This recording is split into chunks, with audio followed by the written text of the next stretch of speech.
নমস্কার বন্ধুরা, শ্রাবণীর রান্নাঘরে আপনাদের সবাইকে স্বাগত জানিয়ে আমি আবারও একটা রান্নার ভিডিও নিয়ে আপনাদের সামনে চলে এসেছি। আজকের আমি 2 বাটি ময়দা দিয়ে একটা অসাধারণ রেসিপি বানিয়ে দেখাবো। আশা করি আপনাদের ভালো লাগবে। তার জন্য কিন্তু আমার পুরো ভিডিওটা আপনাদের দেখতে হবে। তাহলে চলুন এই ময়দা দিয়ে আমি আজকের কি বানাই সেটা আপনারা একবার দেখে নিন। রান্নাটা করার জন্য প্রথমে আমি এখানে 2 বাটি ময়দা নিয়ে নিয়েছি। এবারে আমি ময়দার মধ্যে দিয়ে দেব আন্দাজ মতো নুন, আর দেব আমি এখানে 2 চামচ সাদা তেল। নুন আর তেলটা দিয়ে খুব ভালোভাবে ময়দাটা প্রথমে মেখে নিতে হবে। নুন আর তেল দিয়ে আমি এখানে শুকনো ময়দাটা খুব ভালোভাবে মেখে নিয়েছি। এইবার আমি এর মধ্যে দিয়ে দেব জল। এখানে আমি উষ্ণ জল রেখেছি, মানে হাতে সহ্য হবে এরকম কিন্তু গরম জল রেখেছি। সেই অল্প অল্প জল দেব আর ময়দাটা কিন্তু মেখে নেব। ময়দাটা মেখে একটা ডো তৈরি করে নেব। একেবারে কিন্তু অনেকটা জল দেওয়া যাবে না, তাহলে পাতলা হয়ে যেতে পারে। সেই জন্য অল্প অল্প জল দেব আর ময়দাটা এভাবে মাখতে থাকবো। ময়দাটা আমি এখানে খুব ভালোভাবে মেখে নিয়েছি। দেখুন ময়দাটা কিন্তু আমার এখানে খুব শক্ত হয়নি, আবার একদম কিন্তু নরমও হয়নি। একদম মিডিয়াম ভাবে ময়দাটা এখানে আমি মেখে নিয়েছি। এইবারে ময়দা থেকে আমি লেচি কেটে নেব। ঠিক এইভাবে মিডিয়াম সাইজের কিন্তু আমি লেচি কেটে নেব। লেচিগুলো আমি এখানে কেটে নিয়েছি, দেখুন ঠিক এইভাবে। এইবারে আমি একটা চাকি বেলনা নিয়ে নিয়েছি। চাকি বেলনার মধ্যে আমি অল্প ময়দা দেব, দিয়ে একটা লেচি এইভাবে গোল করে একটু বেলে নেব।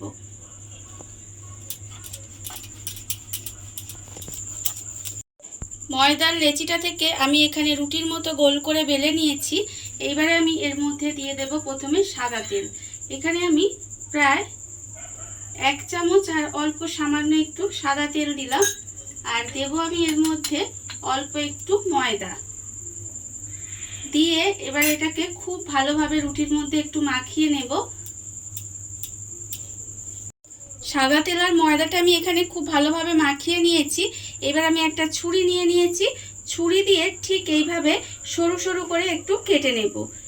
ঠিক এইভাবে দেখুন সরু সরু করে কেটে নিতে হবে রুটিটা পুরোটা। এইভাবে ঠিক যাতে মোটা না হয়ে যায়, একদম সরু সরু করে রুটিটা প্রথমে কেটে নেব। ছুরি দিয়ে আমি এইভাবে লম্বা লম্বা করে কেটে নিয়েছি। এইবারে আমি দেখুন একটা সাইড দিয়ে এইভাবে এগুলো আস্তে আস্তে করে এরকম রোল করে নেব। ঠিক এইভাবে একটু সাবধানে করতে হবে। এইভাবে একটু রোল করে নিলাম। নিয়ে এবারে এটা এরকম দুদিক দিয়ে একটু টেনে নেব, টেনে একটু লম্বা করে নেব। এরপরে একটা সাইড দিয়ে এইভাবে কিন্তু মুড়ে নিতে হবে। দেখুন আপনারা দেখলেই কিন্তু বুঝতে পারবেন। ঠিক এইভাবে আমি মুড়ে নিচ্ছি।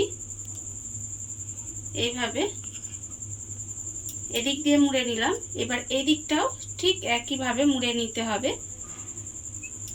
এইভাবে ঠিক এইভাবে দেখুন মুড়ে নিলাম। নিয়ে এইবারে একটা আরেকটার উপরে এইভাবে বসিয়ে দেব। এইভাবে বসিয়ে একটু এইভাবে হাত দিয়ে চেপে দেব। দেখুন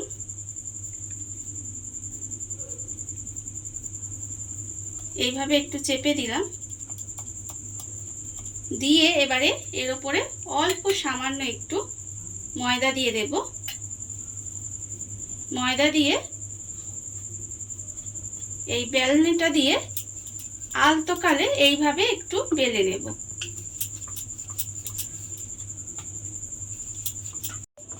এইভাবে একটু বেলে নিয়েছি। দেখুন আমার কিন্তু বেলাটা হয়ে গেছে। এবার আমি এটা আলাদা করে রেখে দেব। আর এইভাবে কিন্তু আমি প্রত্যেকটা তৈরি করে নেব। এখানে আমি বেশ কয়েকটা বেলে রেখে দিয়েছি। আর অন্যদিকে দেখুন গ্যাসটা অন করে একটা চাটু বসিয়ে দিয়েছি। চাটুটা কিন্তু আমার এখানে গরম হয়ে গেছে। এইবারে আমি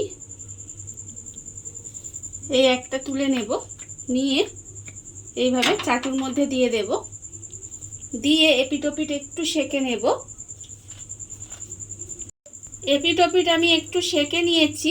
এইবারে এর মধ্যে দিয়ে দেব সাদা তেল, অল্প অল্প সাদা তেল দেব, দিয়ে এবারে লাল করে একটু ভেজে নেব। এইভাবে দেখুন উল্টে পাল্টে লাল করে একটু ভেজে নিতে হবে। এপিটোপিট করে লাল করে আমি ভেজে নিয়েছি। দেখুন পরোটাগুলো কিন্তু আমার সুন্দরভাবে ভাজা হয়ে গেছে। এবারে আমি এটাকে তুলে রেখে দেব, আর আবারও কিন্তু আমি এর মধ্যে পরোটা দিয়ে আবারও একই রকমভাবে ভেজে নেব। দেখুন বন্ধুরা, কত অল্প উপকরণে কত অল্প সময় কত সুন্দর পরোটাগুলো এখানে তৈরি হয়ে গেছে, আপনারা দেখতেই পেলেন। আর এই ভিডিওটা যদি আপনাদের ভালো লেগে থাকে, আপনারা যদি ফেসবুক থেকে দেখে থাকেন পেজটি ফলো করে দেওয়ার অনুরোধ রইল, আর যদি ইউটিউব থেকে দেখে থাকেন চ্যানেলটি সাবস্ক্রাইব করে নেওয়ার অনুরোধ রইল। তাহলে চলুন ভিডিওটা আমি এখানেই শেষ করছি। আপনারা সবাই ভালো থাকবেন, সুস্থ থাকবেন। আবারও হাজির হব নতুন কোনো রান্না নিয়ে।